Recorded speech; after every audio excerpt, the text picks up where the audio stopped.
మహబూబాబాద్ మున్సిపాలిటీలోని 36వ వార్డులో ఎన్నికల్లో వార్డు ప్రజలకు ఇచ్చిన హామీ మేరకు కౌన్సిలర్గా గెలిచిన 28 రోజుల్లోని 14 లక్షల రూపాయలు తన స్వంత నిధులతో మురుగు కాలువల మరమ్మతులు, రహదారులు, ఖాళీ స్థలాలు, పారిశుద్ధ్య పనులు చేపట్టి వార్డు ప్రజల మన్ననలు పొందుతున్నారు వార్డు కౌన్సిలర్ ముత్యం వెంకన్న. కౌన్సిలర్ పనితీరును అభినందిస్తూ municipal chairperson Jyothi, vice chairman Sornapu Somaiah, commissioner Rajeshwar, colony వాసులు వివిధ సంఘాల నేతలతో కలిసి శాలువాలతో ఘనంగా సత్కరించారు. 28 రోజులు పనిచేసిన దినసరి కూలీలు, మున్సిపల్ పారిశుద్ధ్య కార్మికులను వార్డు కౌన్సిలర్ ముత్యం వెంకన్న శాలువాలతో సత్కరించి దుస్తులు అందజేశారు. ఈ సందర్భంగా మున్సిపల్ కమిషనర్ మాట్లాడుతూ ముత్యం వెంకన్న 36వ వార్డులో తన స్వంత నిధులతో మురుగు కాలువల మరమ్మతులు, మురుగునీటి నిర్వహణ, రహదారులు, ఖాళీ స్థలాల పారిశుద్ధ్య పనులు శుభ్రత చేపట్టి వార్డును ఆదర్శంగా తీర్చిదిద్దారని కొనియాడారు. ఈ వార్డును ఆదర్శంగా తీసుకుని మహబూబాబాద్ మున్సిపాలిటీని ఆదర్శ మున్సిపాలిటీగా తీర్చిదిద్దేందుకు కృషి చేస్తామన్నారు. ఈ సందర్భంగా అతనికి కృతజ్ఞత తెలియజేస్తూ, ఇంత మటుకు నాకు తెలిసి రాష్ట్రంలో ఎవరు వాటిని సొంత డబ్బులు పెట్టి క్లీన్ చేయలేదు. అది ప్రజల మీద ఉన్న ప్రేమతోటి, ఇచ్చిన మాటతోటి ఆయన నిలబడి పనిచేసిండు.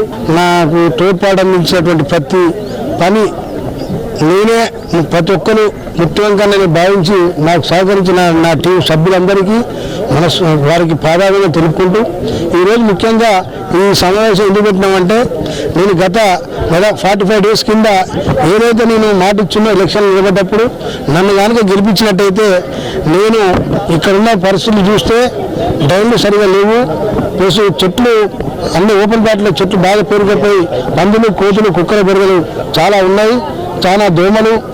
దాంతో ఇక్కడ ఉన్న జనం కాలనీ అఫీషియల్స్ అయినా కింద మాత్రం మొత్తం దూరంగా ఉన్నది కాబట్టి దీన్ని నా సొంత డబ్బులతో చేస్తా అని మాట ఇచ్చినా కాబట్టి ఫస్ట్ అన్న మాట ప్రకారం డ్రైన్లు అయితేమి, చెట్లు అయితేమి, ఓపెన్ ప్లాట్లలో 200 ప్లాట్ల చెత్త అయితేనేమి, డ్రైన్లు అయితేనేమి రోజు 16 నుంచి 12 మంది లేబర్ పెట్టి, 8 ట్రాక్టర్లను పెట్టి, 2 జేసీబీలను పెట్టి నిత్యం ఇవాడికి 22 రోజు ఈరోజు అయిపోయిన సందర్భంగా ఈరోజు వీళ్ళందరికీ నా కోసం కష్టపడి, నా కాళ్ళ కోసం కష్టపడ్డ ప్రైవేట్ కార్మికులకు, మున్సిపాలిటీ కార్మికులకు వారికి బట్టలు పెట్టి వారికి సేవలు కప్పి సన్మానించడం జరిగింది.